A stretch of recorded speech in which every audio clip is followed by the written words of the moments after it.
Hi there, John Wilkinson here, History Made Easier. You IGCSE students have three big topics that look at the Cold War. So it seems to me that you want a really solid understanding of just what the Cold War was.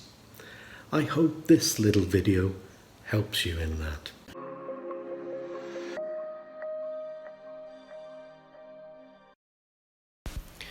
So here's a picture of the Berlin Wall as we begin our explanation of just what the Cold War was.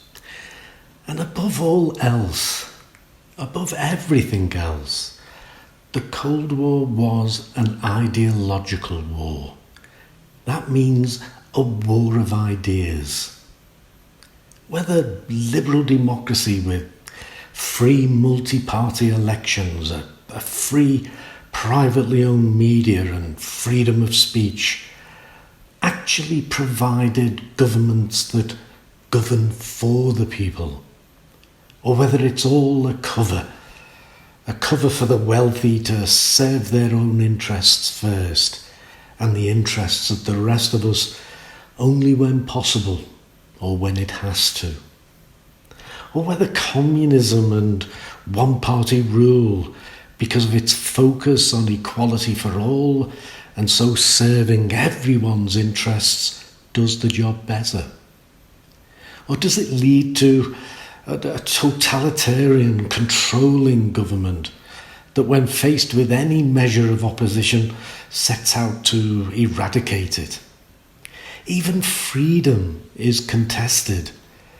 Does it mean freedom from unnecessary government interference?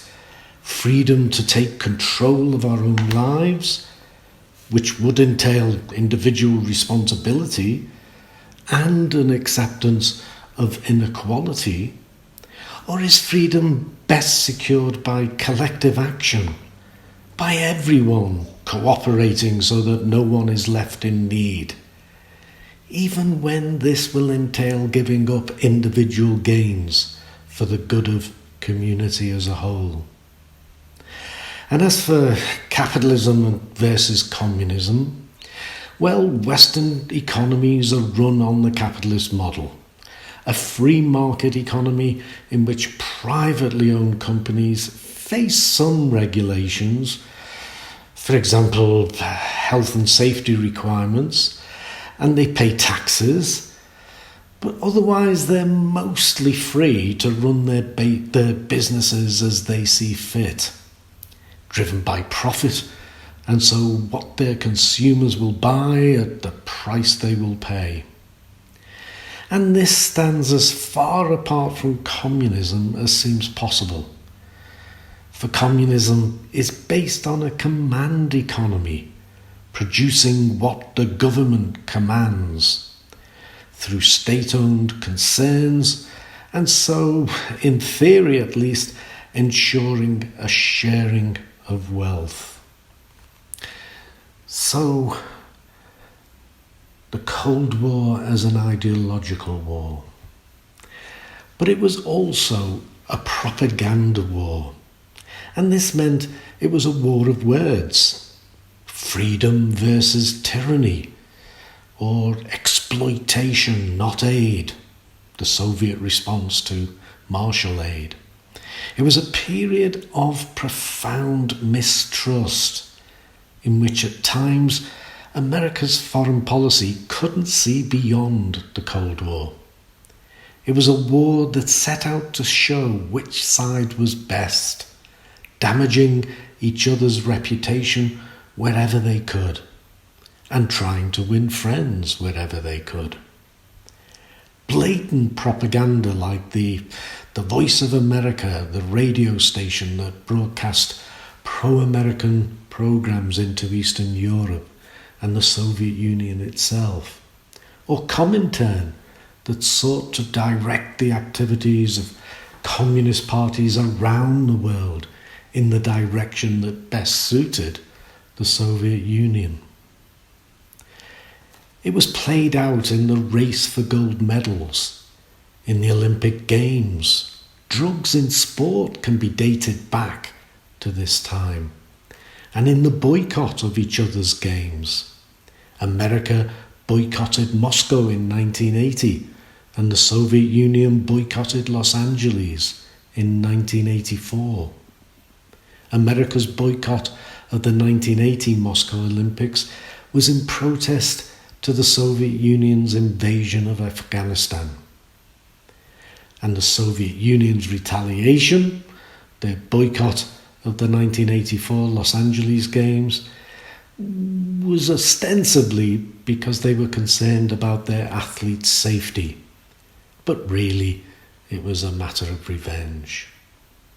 Chess became part of the Cold War when in 1972 the World Championship pitted the American Bobby Fischer against the Russian Boris Spassky. The Russians had monopolized the title since 1948, and this was America's chance to show that their brains were better than Russian brains. The race to land the first man on the moon was a propaganda race. It helped develop rocket technology as well, but it was really a propaganda coup for the Americans. And even international aid became a tool to gain influence. This was the first application of what we came to call soft power. We saw it first in Europe in 1948 with Marshall Aid, and we saw it in the way the Soviet Union rushed to support Cuba following its fallout with America in the 50s. But we saw it in tens of thousands of projects, helping farmers, helping build up infrastructures such as dams, hospitals, building sports stadiums, all sorts of stuff, all over the world. The propaganda war. But it was also a war of personalities.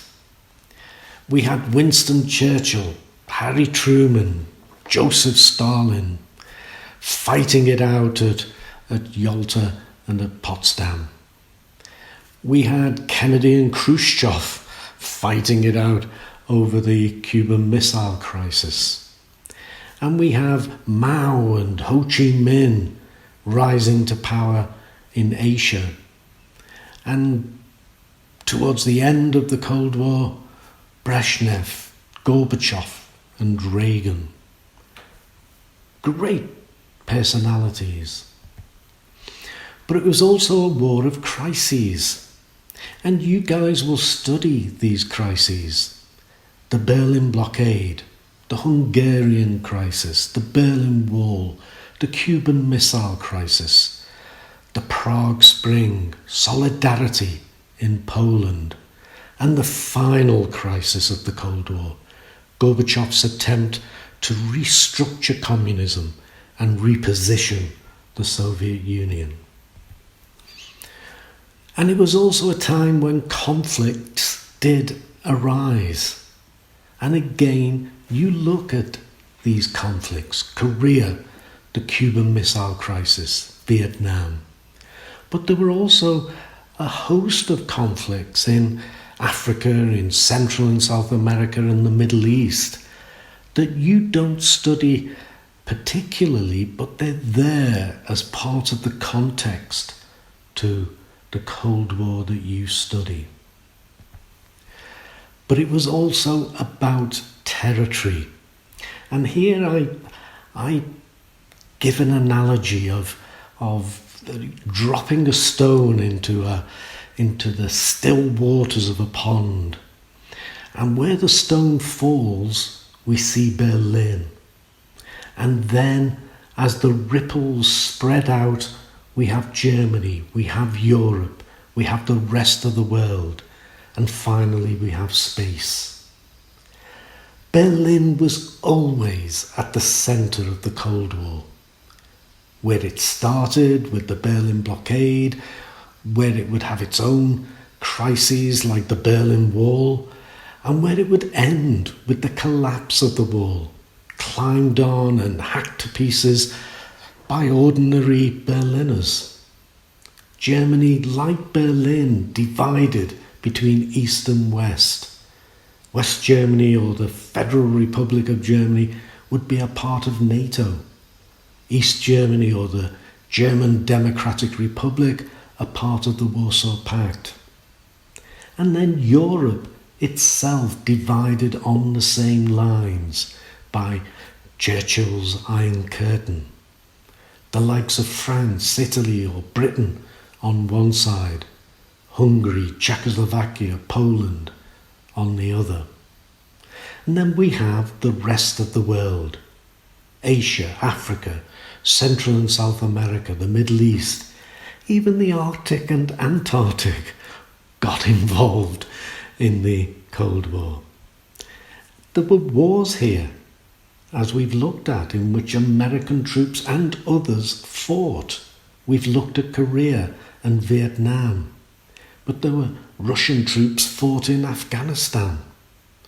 These were all really civil wars, but there were also proxy wars, where countries fought with help from each side of the Cold War. Help from America, help from the Soviet Union or from China. For example, Israel and Egypt in the Middle East, or in other bitter civil wars, the Congo and Angola in Africa, Guatemala or Chile in Central and South America. There was hardly a part of the world left unaffected. And then we have space. Here, I think the Cold War took on its most frightening form in the nuclear arms race. Nuclear and hydrogen bombs, short range, intermediate range, intercontinental ballistic missiles, and again that race to the moon. But the Cold War was always about power. Power blocks in Europe, the Middle East, Africa, Asia, Central and South America again. And America, as well as the Soviet Union, sought to assert control over their own blocks in those regions. Economic power, we see it with the aid. This is the essence of soft power.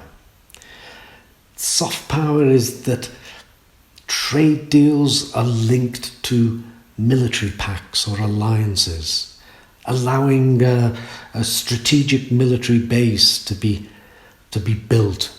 I'll give you trade, you give me this. I'll give you aid, you give me this. Military power, the arms race, conventional and nuclear, NATO and the Warsaw Pact. That is the Cold War. So that's my explanation of just what the Cold War was. I hope you found it interesting. I hope you'll find it useful. You've got 3 really interesting topics on the Cold War, so good luck with that. But for me, for now, as always, I thank you for listening. And I remind you, don't forget to check out my History Made Easier website. There's some interesting stuff on the Cold War there for you. Cheers.